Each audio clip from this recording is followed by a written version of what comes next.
Hello nerds! We are talking about music in this video.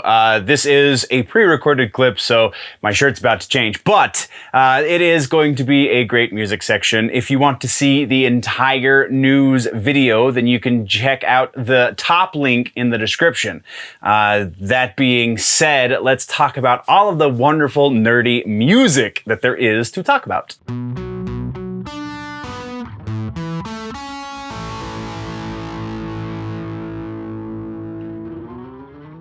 Music news starts us off. We are in a time where I don't have a whole lot of follow-ups in the music section still, but we do have some new music to talk about. So let's do some reaction reviews real quick. Just a real quick reminder, these are not proper reactions as they are done in the past tense. I watched the video either this morning or yesterday, and so I'm just giving you my initial impressions, I guess is probably a more accurate way of putting it, but initial impressions for a music video is not something that is easily searchable in any of the algorithms, so I have to label it as a reaction. But yeah, so proper reactions will continue. I'm still working out a lot of scheduling things and still working out the insurance to take care of the car accident that I was in a month ago. Anyway, let's get into new music, and I promise eventually I will stop rambling. Our first video for reaction review post whatever is Arch Enemy's new song. It's called Deceiver Deceiver. So I used to have an appreciation for Arch Enemy long ago when Angela Glasso was the vocalist for that band. I would never count myself among their hardcore fans, but I at least had a passing appreciation for what they did. I haven't listened a whole lot since Angela left and is now, I can't remember the name of the vocalist now. She used to sing for somebody else. My brain is not remembering words right now, but either way, Christina Grace Lutz or something like that. This song didn't, oh man. If you like mediocre music, and generally speaking, that is a bad thing, but I openly admit that I like mediocre music in the genres that I like, generally speaking. That being said, I'm going to continue the thought. If you like your genres mediocre, if you are okay with that, if you can have an appreciation for that, then you will probably like this. This is a very middle of the road song. There is some hardcore rock bass syndrome in here. For those of you that have never watched a proper reaction video with me, rock bass syndrome is when either the bass player isn't playing anything to set him apart from the guitars, or the producer folds them too low into the mix and you can't hear them even though they are playing something like that. And this kind of honestly sounds like a little bit of both, just because of the general style. A lot of bass players in this style don't really have a whole lot of room to play, or don't really take the room, I guess is more appropriate. So definitely what is going on here. If you are already a fan of Arch Enemy, then you'll probably dig this track. I don't think this is making them any new fans, though. That's all I really got to say about that one. Next, we're moving into another new Mastodon track. The name of this one is Sickle and Peace. It is off of their forthcoming record, just like the last one we talked about. This is more, I would say more of the same, because by and large there is a lot of that same feeling from the last track that we did the review for, or the reaction to.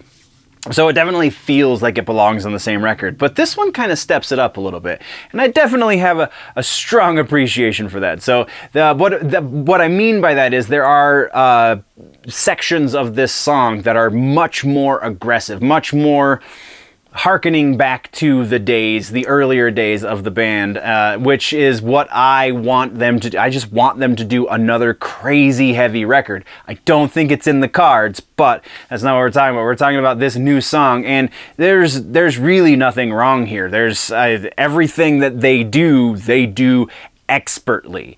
The real question here is this going to be something that is going to earn them new fans? If you've never heard of Mastodon and you heard this song on the radio, what would you think? Well, you would probably appreciate it, assuming you like things a little heavier and a little proggier, but I really don't think this is bringing in any new fans either. I love Mastodon. I think Mastodon does amazing work. I think they need to mix something up and get a little, I don't know, it feels like they're starting to plateau. And they felt like this before in the past, and they've pulled it out. We got Crack the Sky when that happened, so then they got all kinds of crazy recognition, and people loved them all over again. Die Hard fans even love that record. So yeah, I feel like this record is going to be a good prog record. This song right in the middle of all of that. But the next record I feel like should be something crazy and outlandish, which is just me wishful thinking. So yeah, that's what we've got on that one. Our final reaction is a band I honestly kind of had a lot of anticipation for. So without getting too far into this before we mention them, the name of the band is Vended. The reason I had great anticipation for this band is because there are two children of two musicians I admire greatly. Sean Crahan and Corey Taylor, both of their sons are in this band, playing their respective instruments as well. Sean's kid is playing the drums, Corey's kid is singing. This song, there are moments of promise. Now, it should be noted that these kids are definitely teenagers still. I think maybe the oldest member of this band might be 20 years old. I don't know for certain. I didn't look that part up, but that is kind of where they are in their emotional and psychological development. So the fact that they have famous fathers who, dabble in philosophy and art and things like that probably helps, but they are still teenagers. And also, that can't be completely discounted because the first Protest the Hero record came out when most of that band were still teenagers as well. So, that kind of gives you a little bit of a footing. So, this song, and this is the first song I've heard from Vended. They have released other singles that I still have yet to listen to, but I'm going strictly based on this song. This song has moments of promise, has moments of our parents taught us well, and so we're going to take what they taught us and make it into our own thing. There are moments of that. Most of them are very, very fleeting, but you do hear those influences from their fathers in here for sure. The rest of this song, aside from those moments, is really kind of boring.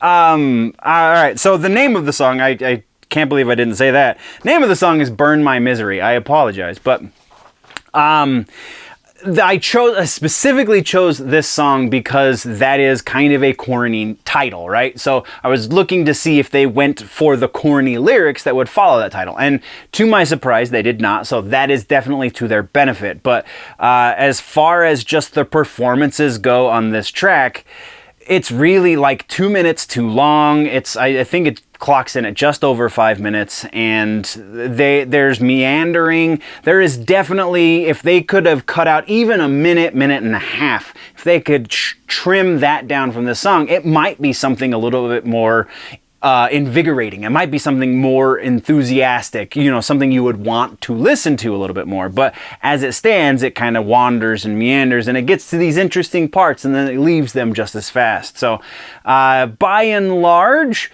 these kids, this is their first record. They do have music in their blood, as it were. So there is still a lot of hope. I just don't think this is the record that they're going to blow up on, which is fine. There's nothing wrong with that. It's just learn from this and grow on the next one, and then we'll talk. Speaking of Slipknot, let's move over to tours. We do have an update on the Slipknot Tour that is currently happening. There is going to be a live streamed event at the end of this tour. It's happening in California. The entire bill is going to be on this stream, so you're not just paying for Slipknot's performance. You're paying for Code Orange, you're paying for Fever 333, you're paying for Killswitch Engage, and there's a special guest who I honestly forgot who it was because I didn't include it in the notes, but there is a special guest. So those three bands right there are totally enough to justify this. It's $15 if you get tickets in advance. If you buy tickets the day of, it is $20. So relatively cheap, especially considering you get the entire bill's worth of bands. Plus, If you can't watch it on November 5th when it streams, then you have 72 hours to watch it when you will, when you please, as it works out best for your work schedule. You have 3 days to watch the show. So that's pretty awesome. Definitely, again, those three bands, Code Orange, Killswitch, and Slipknot, are worth $15 for a live performance. I miss the days when it was just $15 to go see these guys. So yeah, definitely worth a watch, especially if you are into the heaviness. But that is what we have for tours. We do have a couple of news pieces, and one of those news pieces is going to be one of two reasonably nerdy sections for the day. So let's get into the first one, and that is Rise Against has just announced a new EP. Releasing November 12th. It is called Nowhere Sessions. Presumably it was recorded in Fort Collins Blasting Room, Fort Collins, Colorado, because that's where they've recorded the last like 5 records they've done. Listened to one of the first tracks on this record, and honestly, I was never a huge Rise Against fan to begin with. There are a couple of tracks that I really dig. There's a couple of the deeper cuts that are like, all right, I can get behind this, but by and large, not a big fan.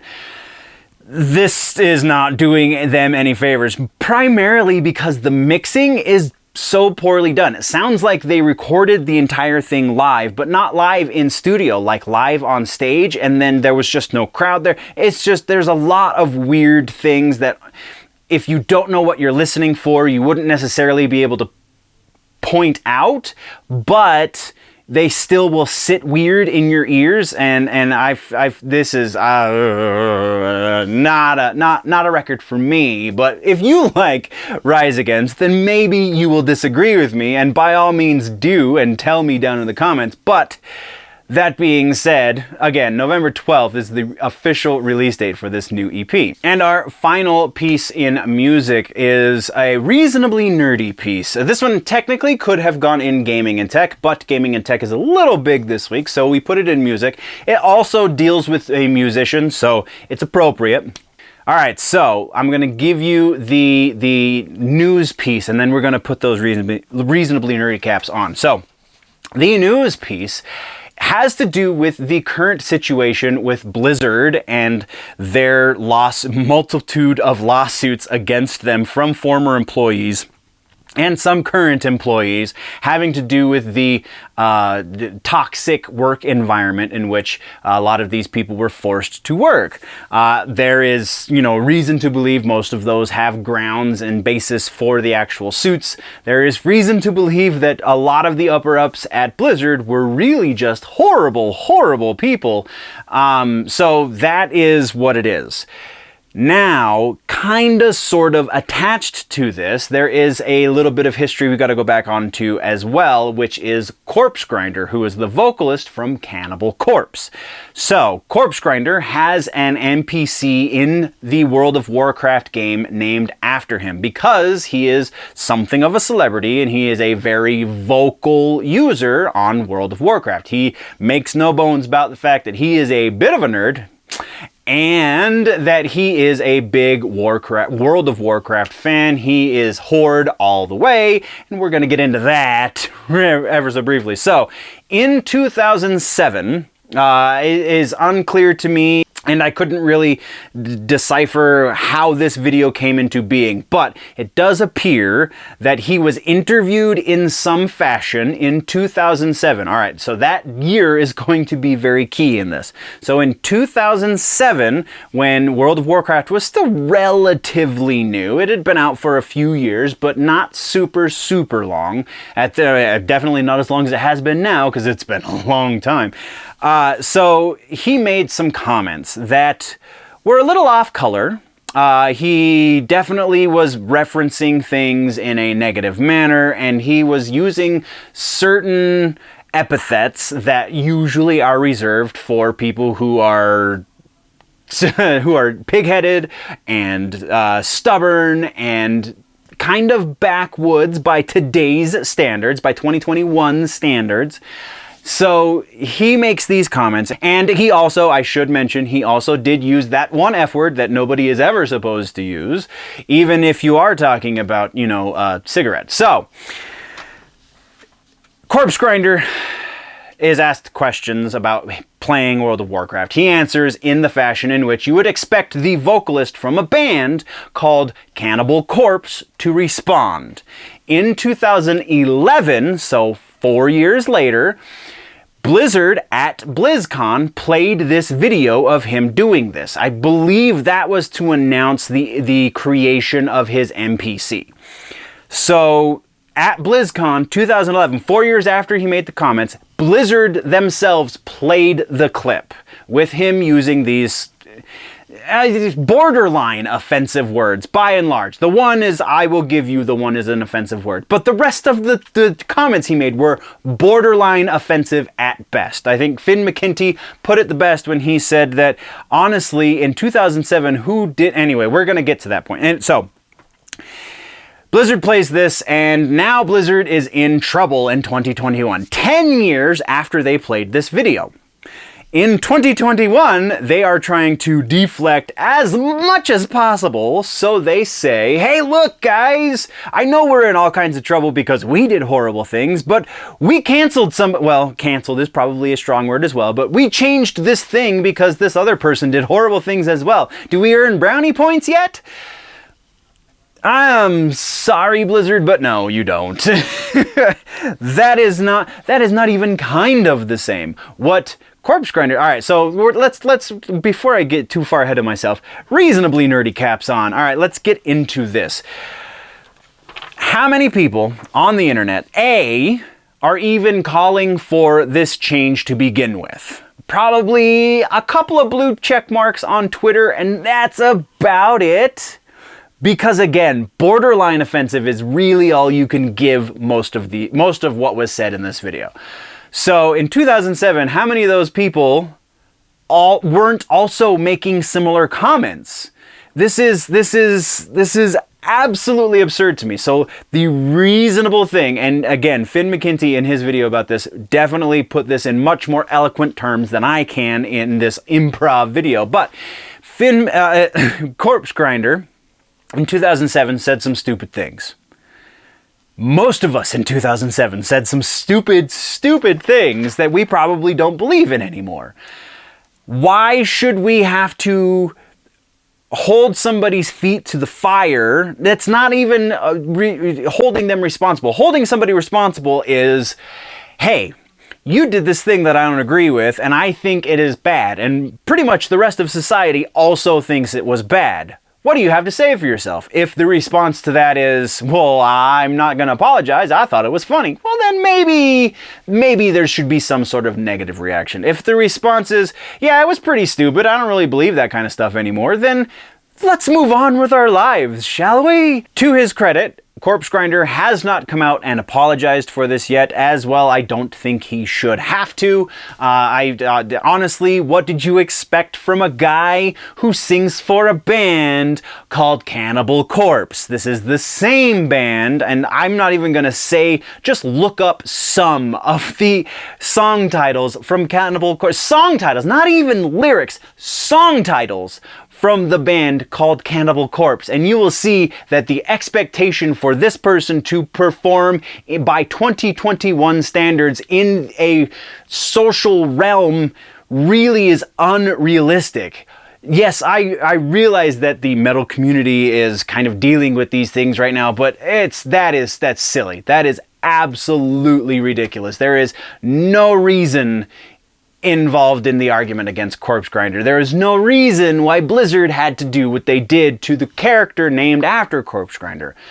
The reasonable thing here is, does he stand by those words?